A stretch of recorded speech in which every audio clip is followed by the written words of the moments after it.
with the colonization, they created havoc. This is the biggest empire ever.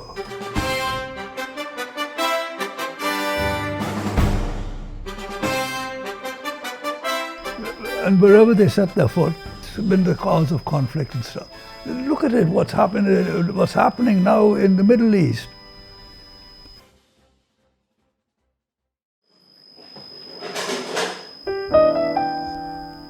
We were neither British, we were neither Indian.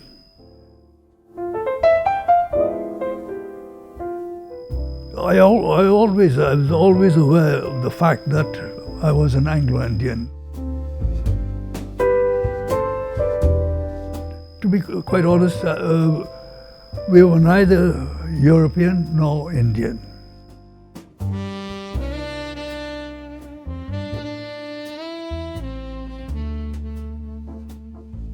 Born in Secunderabad, which was then Hyderabad state, on the 27th of July 1935. That's me. Was that you? Yeah, apparently so. Look at the years.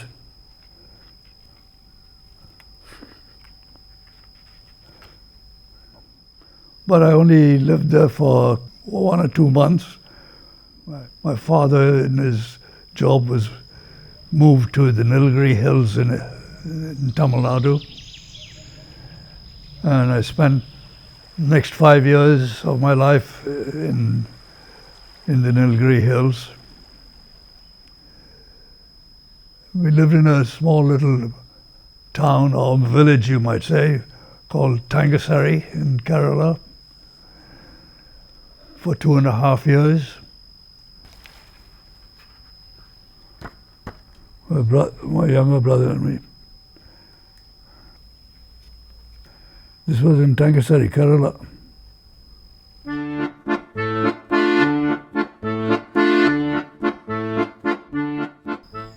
My mother's father was an Englishman. He came to India with the British Army in 1905 or something like that.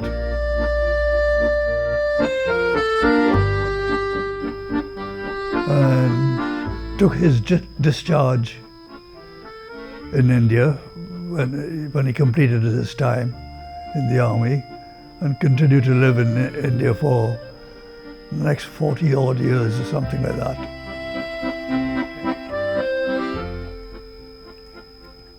This is the wedding of my sister. That's my sister. She is 1, 2, 3, 5th. She was the 5th one in the line. That's my mother there. That's her husband. He died. She's now 80 years old. There's another brother there. He's dead.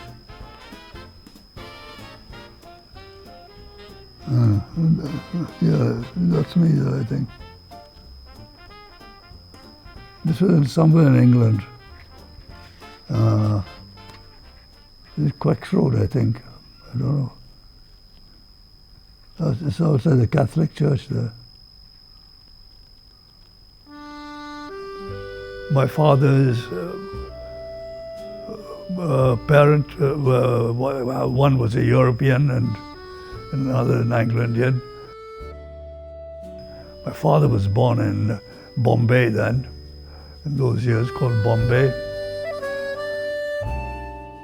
My mother was born in Calcutta. As to how she met my father, I wouldn't know.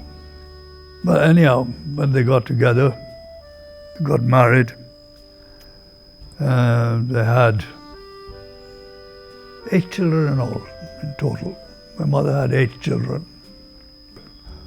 I was the eldest.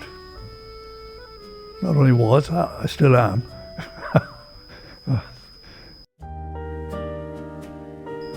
My mother had three girls and 5 boys. I was the oldest of them all, but now there are only 4 of us left.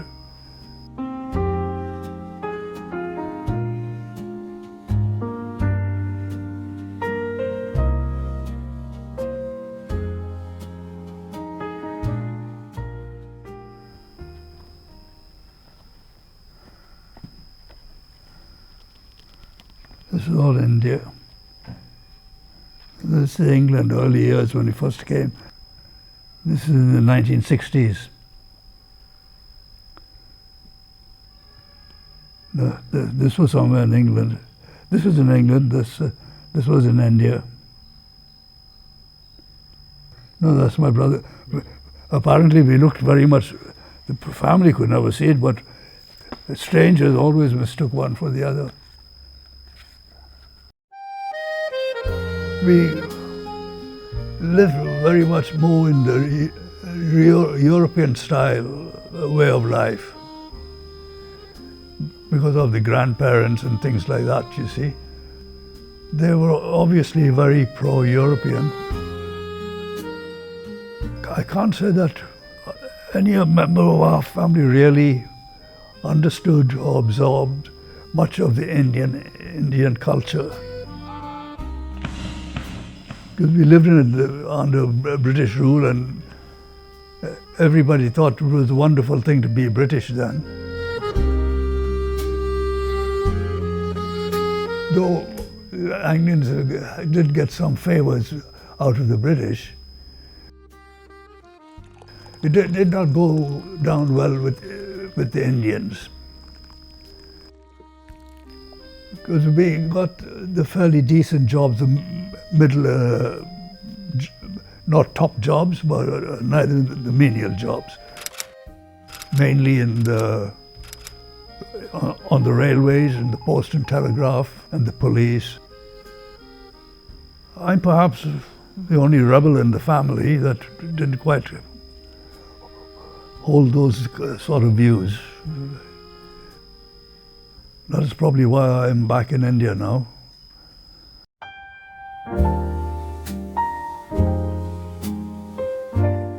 Anglo-Indian community was pretty close-knit. And so they kept to themselves very much. But what must be understood, the Anglo-Indian community was never very large. At no time in its history did the Anglo-Indian community exceed a population of 500,000. Oh, that's me. This is the chef. But we used to do everything among ourselves. We had our own style of type of foods and things like that. You see, the Anglo-Indians were, most of them were in a position to employ servants, cooks and housemaids and things like that. And these cooks that worked for us, Anglo-Indians, they also worked for Europeans and things like that. An amalgam of Indian and European foods, but these Indian cooks more or less invented for us. Foods like country captain. The famous one, of course, is pork vindaloo. This is in our house at Christmas, carving the turkey. This was my flat in England. After 4 years of my apprenticeship in Indian Railways, I left India and went to the UK. In Britain, I joined the Royal Air Force. I wasn't a flyer. I was a ground engineer in the Air Force. With independence, it started, you know. The migration started as soon as the British left. Most of the people started by going away to Britain, the UK. Then when Australia opened up, the flood was to Australia. And there was a rude awakening for the Anglo-Indians. When they went to Britain, a lot of the Anglo-Indians thought they'd be all right once they got to England. They'd be loved by the British. They didn't realize how wrong they were. They're so far wrong. They were not going to be loved by the British. They'd be lucky to be tolerated by them. There is no Anglo-Indian community now. It's virtually non-existent. Given another 50 years, I don't think anybody would be even talking about Anglo-Indians. She lives in Australia now, his daughter. One lady I remember famously applied to go to Australia, and on the form, what's your skin color? You'd never get that nowadays, somebody asks you what's your skin color. And she writes this sky blue pink, and tore up the bloody form. It was so racist, the Australians, they were terribly racist. But when they realized they needed the numbers to get anywhere, they opened up to this thing, And that's when things changed, and they did change.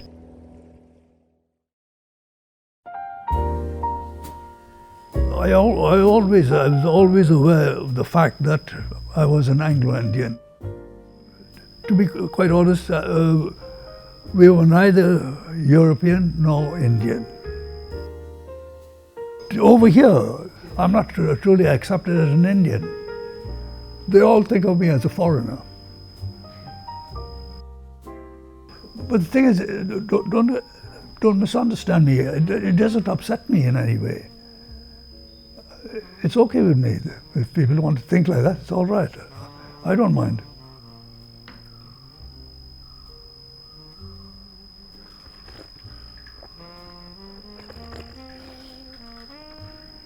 And then the British brought the tea to India. And they gave the Indians the horrible habit of putting milk in tea. And the Indians, not only that, they had to even kill it with sugar and make it even worse. So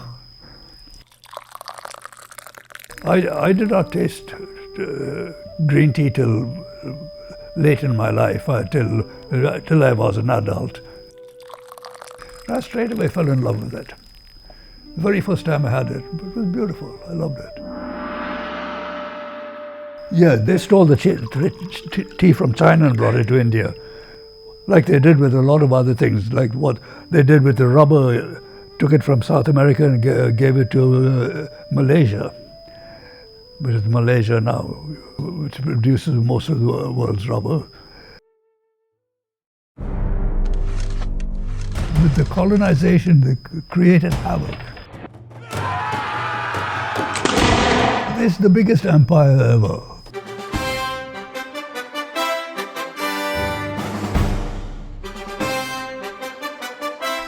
And wherever they set their foot, it's been the cause of conflict and stuff. Look at it, what's happening now in the Middle East. They were the ones that were responsible for dividing India and Pakistan. Creating a Pakistan with India in the middle, one Pakistan here, another Pakistan there. And a huge country in the middle of it. These sort of crazy things. If you look in this dictionary, the map of Africa now, you'll see a lot of the countries are straight lines like this. Mostly all the Europeans who got there, divided up this African continent, all straight borders now. No regard whatever to the cultures, the beliefs and tribal customs or anything of people. They divided it up as they wanted it. Yeah. And which is the cause of a lot of conflict and everything now. It's too late then. After this has been taken over and used by somebody else for years, then when it comes to time for that power to leave, there are too many people claiming what should be theirs and theirs. You want your little part, then your neighbor, he wants his little plot. Where does it end? You must remember, everything that the British did for India was done for their benefit, not for India. By accident, they might have done some things that helped India in the long run. You take the railways, for instance.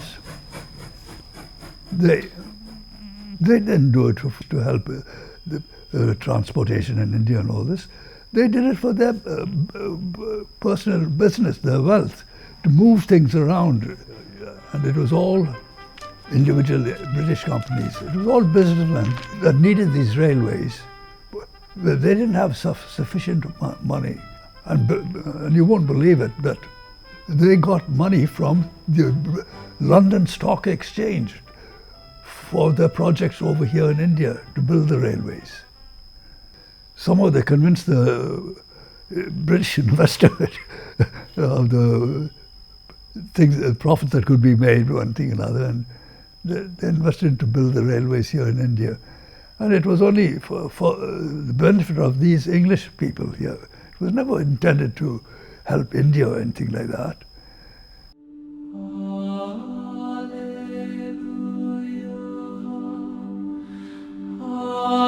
I've always believed in God. I've always practiced my religion. I've never lost my faith.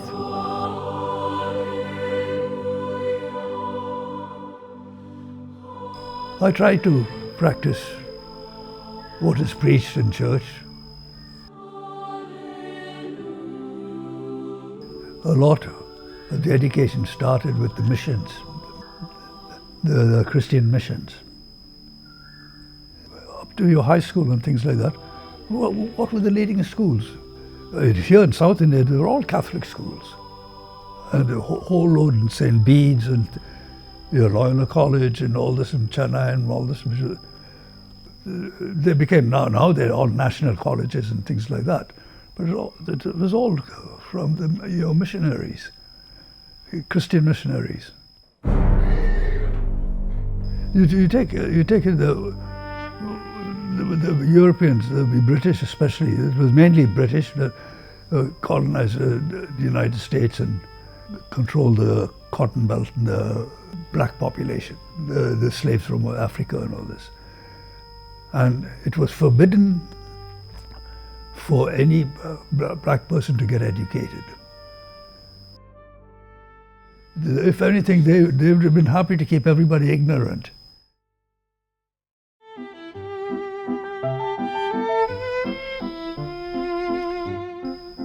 So I don't know who said it. There's a statement I can quote. We pass this way but once. Therefore, if there's some good thing I can do, some kindness I can show, let me do it now. Let me not defer it or neglect it, for I shall not pass this way again. So that's my philosophy. After I'm gone, if somebody could just say about me, when people talk about me, if you can say, he was a good man, that would be a great reward.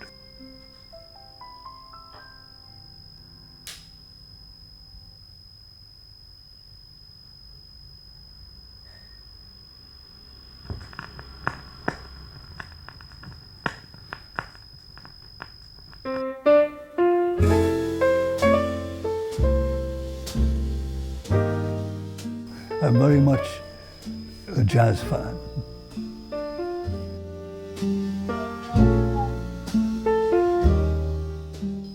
I still stuck to the old type of ballads and jazz and things like that, yeah. Morning sunlight fills the room, chasing shadows, lifting gloom. Gentle voices, warm embrace, Love is written on each face. Years may come and years may go, like the rivers gently flow. Still the love we carry here grows more beautiful each year. Through the laughter, through the tears, through the hopes and through the fears, every step along the way, love will never walk away.